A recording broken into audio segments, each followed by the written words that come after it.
ye ka se nipa a hypocrite pa nipa a hypocrite o de fa kwanya kosi ba bia NPP ni bi gina because niema ene ekoso parliament house no we will be a want Ghana we will be a wonni Ghana because NPP for the omumpe LGBT crowd omumpe LGBT just crofobini we mu de omumora so sure. But these are the same people and a rejected is on my sign be more fact I said the court president and secretary ACZ parliament from even bringing the bill for the president to sign. And then if the course of parliament house, minimum DSC, a year honorable Suhuyini, I'm sorry, at to be a man NPP MPs for pa go when massy passe, and go as any crest almost uncle drag your cofadon bra, number head the ecoso. We and son call Sian Kawin armor. And no, and a Jinapor, and so sorry. I can't send me bree, candy speak unkind, I deny venture, and I speak a catch and say. So kasa wonti ni because I didn't know what can was him no. We need a bill majority for the day, but we a private membership bill. Just say NDC and NPP. We now mo come with boom. Okay, and for we encounter any film. So they are no kicking. So honorable Suhuyini speaker. The omondia a Jinapor no enya asento enko kuti ehwe video no. Mr. Speaker, thank you very much for the opportunity to point out a few inaccuracies in the presentation that was made by the Honorable Minority Leader. Mr. Speaker, you have always led, and it has already been celebrated by the Majority Leader and other colleagues on the floor with maturity. And Mr. Speaker, your views and your guidance has never been construed or misconstrued to be the views of any group in this House. So I am therefore surprised that, Mr. Speaker, as you guide on this matter, the Honorable Minority Leader is making it seem as if you are speaking the position of the majority in the House, and you are speaking the position of those who sponsored the earlier bill. Mr. Speaker, I was part of those who sponsored that bill. And Mr. Speaker, as far as we are concerned, we passed that bill in the state that we did, at the time that we did, guided by good conscience. And we were hopeful that the then president would have signed it. Mr. Speaker, I will not go over the issues that happened then. But if it has become necessary for this House to reconsider it, I take solace in the assurance of the Majority Leader that we stand in readiness to support the process of enacting a law that will make the practice intolerable and unacceptable in this House.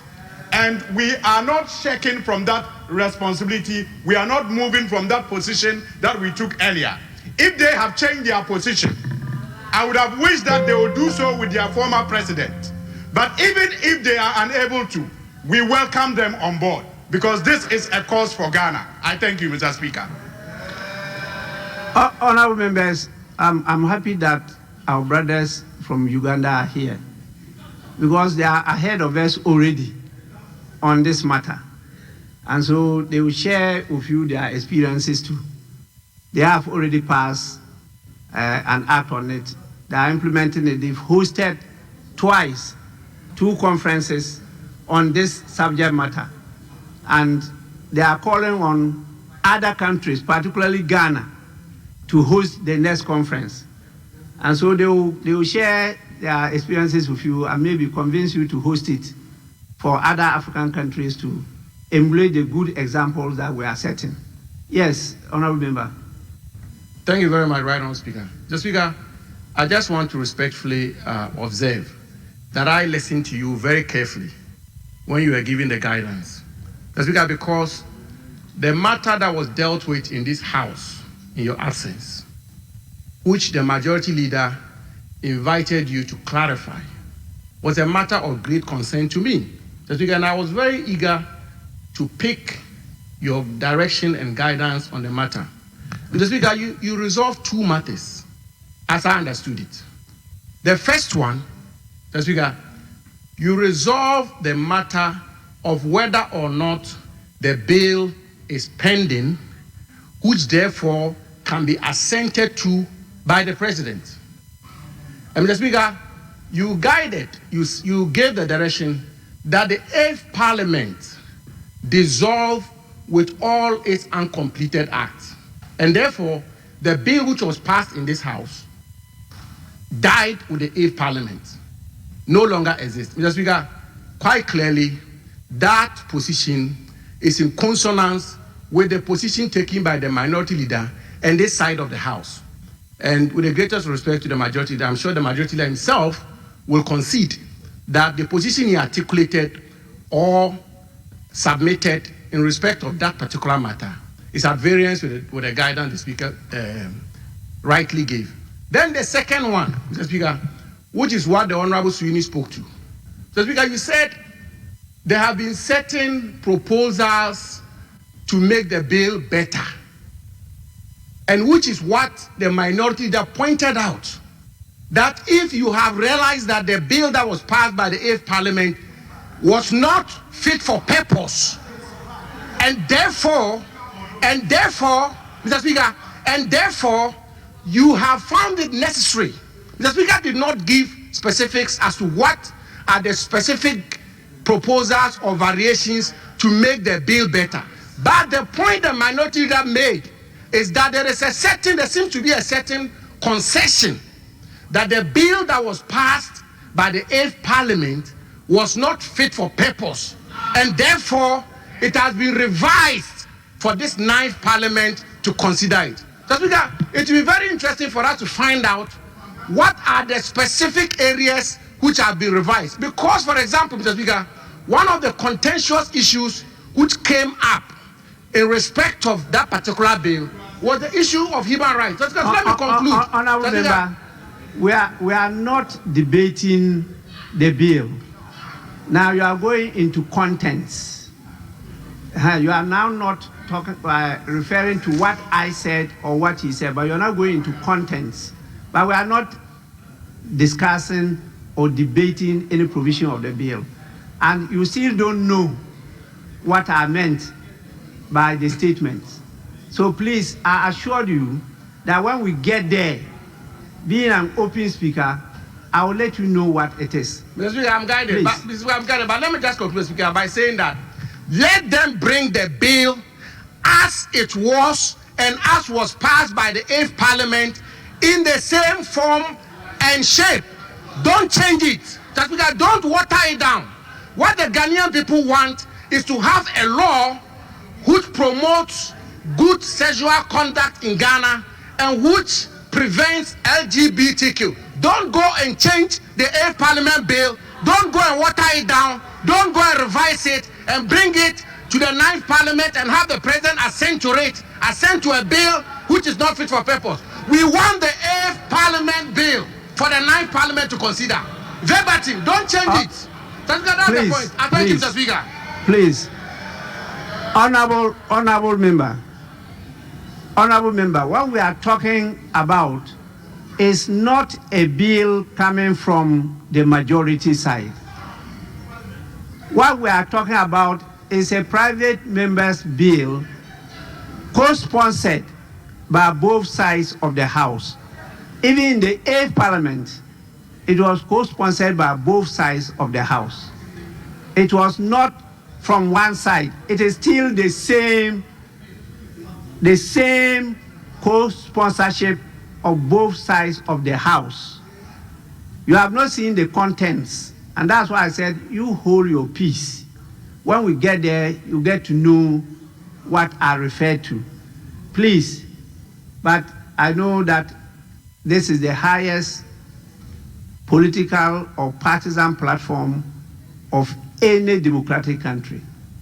And so you can keep on chipping at it with your political game. But the truth will remain the truth. Nothing can happen to it. So please wait until I inform you about the situation, then we can take it on and debate. Majority Leader, may we move on to urgent questions? Mr. Speaker, I do agree, but I was hoping that the same minister could lay his papers before answering the questions. So if you indulge me, Mr. Speaker, if we could vary the order of business to take item 10 and then we now take the questions. The paper is to be laid by the same minister, so he will just bow to the laying and then start answering the questions. Yes, minority bench. Mr. Speaker, we don't have any difficulty in that. Well, honorable members, in accordance with our standing orders, vary the order of business for today and move straight to item 10 at the commencement of public business, presentation of papers. Minister for Health. Annual statement by the Audit Committee of the Pharmacy Council for the year 2024. Annual statement by the Audit Committee of the Nursing and Midwifery Training College, Koforidua, for the year 2024. Honorable members, the two papers, item 10, Roman 1 and Roman 2, are accordingly referred to the Committee on Health for consideration and report to the House. Honorable members, let's now go back to item 7, urgent questions. We have two urgent questions. Standing in the name of the Member of Parliament for Afija-Sechere East and Lambuse. So we start with the one standing in the name of the Honorable Member for Afija-Sechere East, 7A.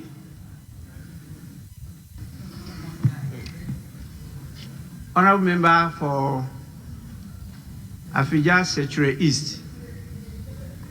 Honorable members. Mr. Speaker, I'm here. Minority side. Oh.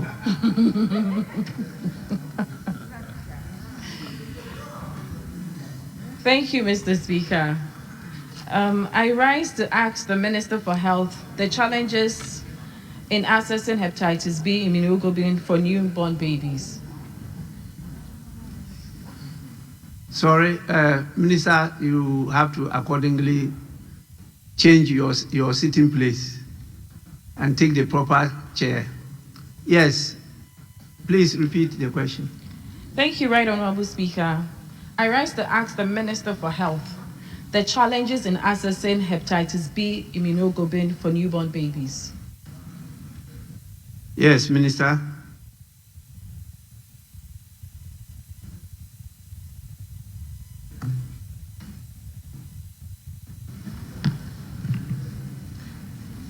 Mr. Speaker, I'm grateful for the opportunity. Hepatitis B immunoglobulin is a critical life-saving intervention administered to newborns within the first 12 hours of birth to prevent mother-to-child transmission of the hepatitis B virus in cases where the mother is known to be hepatitis B positive and has a high risk of passing the infection to the infant. The immunoglobulin provides immediate passive immunity, while the newborn also receives the hepatitis B vaccine series, including the birth dose. Combining HBIG with a birth dose of hepatitis B vaccine gives the best protection for high-risk infants. Despite its importance, there are significant gaps in access to HBIG for newborns as outlined below. 1. Non-inclusion in the National Health Insurance Authority reimbursement list. HBIG is currently not listed among the reimbursable medicines under the National Health Insurance Scheme, limiting its accessibility at the point of care. Limited availability. The product is typically sourced from the open market, while a few regional hospitals maintain limited stocks. Most district-level facilities do not stock HBIG at all. Scarcity of vendors. On the open market, only a limited number of vendors supply HBIG. We shall for the youngest at the near the Air Cost of Parliament House. A deal be becan is a time wasting. Then a man for sorry, no more criticizing a forward so badly because who has sent this bill.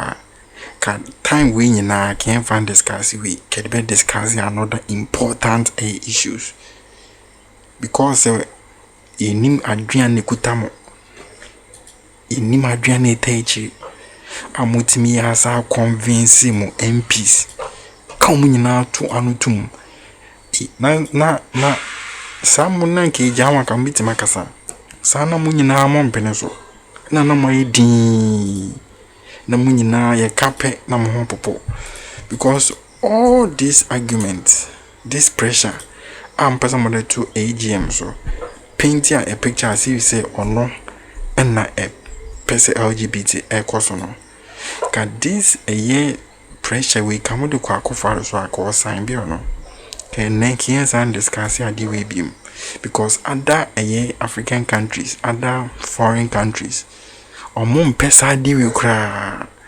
Even the US Donald Trump buys a bill anytime say LGBT enkoso anytime ono kra ba chese on for LGBT so trum money they don't support it. So Ghana moye hwan na musuru some mo be asente anti-LGBT and this NPP people talking as if say trum the MP now so bra ko fadro nene crofo time be on us out to train parliament so no my din and you know say that time na din yama no moya it was against our constitution and the more to change the constitution I trembra as is a munimra and when was the law when was the same law na ko fadro nene crofo yes sir that's why honorable Suhuyini e twen ko fadro e ba asem say and mo am go kan chane say yenya president bi e kasa wetie on the obe asente that bill so nye dede na mo ye no na be chese mahama e asente nye painti am painti picture bi ase say mahama suru onsuru hwe so be asente this bill say as a bill no mo say am be some adjustment bi dia hu sa adjustment kono ye pe the 8th parliament dey na pepe as you say NDC for did this bill ever. Tina eya bamba been sorry etian say okasa wonti kakra because this bill no enye from the NDC majority na did this anti-LGBTQ bill ever. A private membership bill mumienu nyina muko you are co-hosted obia de na adwen ba o yen for we nka ho o yen you film e say na mu nyina ma going to agreement enye from one side mumienu nyina na mode emra na yeden ebetoto no mode take decision na bamba bin so I preside amamo so where from ye pedada na ya na mo enye hwe film no mbe bibie from that means your side and the NDC side and no mbe bibie film so ye pedada na hwe na mo enye bibie film no o kan kwesi sen wan so ko bibie film meanwhile so mbe bibie film a mumienu nyina na eba agree ebe go into agreements yen you in film ye di be ka wa mumienu nyina na be go into agreement say yen fa we nka ho so where from when am yen bibie in film like John I want to say John these people no in years of minimum they know but because they want to insult the intelligence of the guy and say Ghana for she so yen act as you say these people no on some amendment be NDC for per se amendment be na man anti-LGBTQ bill no eye emugo meanwhile amendment be ba from both side mo na mo be make this amendment no ja uni ma bedo ho that's why I amaba bin esete the record street no o manetnance no ehu de course bitima chawa under the comment section say nko e be like na share na ma oni aso de nya binti afo anso nya Akroma.